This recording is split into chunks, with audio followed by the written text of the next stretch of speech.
Was I the only one who got a Hanji Aaron vibe from this kid?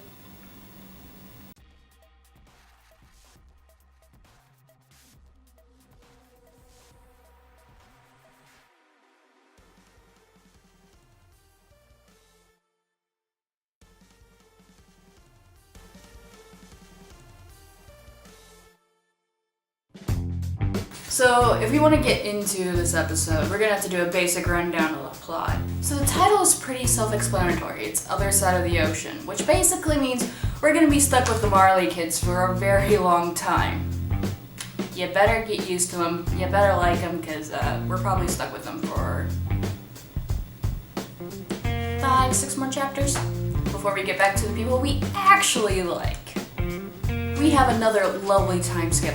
Remember last chapter or so, which for me was a couple months ago, for you if you're watching these in order for some reason, probably be like 5 seconds ago, but we had a time skip of about a year to get us to the ocean. Now for this episode / chapter, because I'm also watching the anime as I'm doing this, we have a 4-year time skip. So that is 5 years that we've technically gone without seeing character development, and they've pretty much been at a standstill from where they've been before. Now we start with Marley Aaron, that's what I'm going to call him for now, who is conveniently looking up at the sky with complete memory loss. Sounds very familiar. Beast Titan in training comes to save Marley Aaron, and they go and they squabble for a little bit, and it's nice because it's a nice way to give us some very much needed explanation, exposition, whatever, so that we can get caught up with what the fuck they've been doing for 4 years. Because if you remember, it's been their manhunt mission for about 20 years now, if we do the math correctly, to get Paradis. So why the fuck aren't they going after Paradis anymore? The Hanji / Aaron hybrid character now comes and saves the day, and some creepy ass looking titans come and help. And that's basically the chapter. If you want to get into specifics, it really wasn't that long.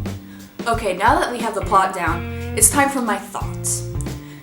Starting with this opening shot, it reminds me a lot of the opening shot with Aaron, which leads me to believe that Falco would be our Aaron / protagonist of the Marleys. And for a breakdown of the new kids on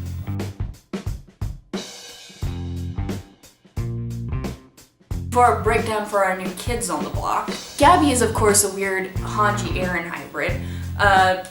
Udo is literally just like a dark-haired Armin. Sophia literally looks like a carbon copy of Annie, except that she has a middle part bangs instead of a side part. And Colt is the last horse-faced Jean. And all I had written for Falco was a version of Aaron. So that's really like 2 characters that we have that remind me of Aaron. But not the more developed Aaron that we have right now, more of the Titan-crazed Aaron. Which is funny because they all know they're gonna be Titans. Aaron didn't know. Overall, I felt like this was less than a plot line and more like, okay, we need to introduce you to these new characters who are possibly going to take the place of other characters. Notably Annie, Berthold, and everyone else that they killed in the past 10 chapters. So that's mostly what it is. It's okay, it's pretty good for an introductory chapter. There's a lot of parallels, especially with Falco and Aaron, and I'm kind of interested to see where that plays out. But the creepy ass line for this manga chapter is the only Eldians left in this world are good Eldians. That's creepy, man. That felt like such a short review, and I'm so sorry. I'm trying this new thing where I'm like writing it out beforehand so that you don't get a rambling thing like you did last time when I was just trying to finish it. So that's what you get. Yay!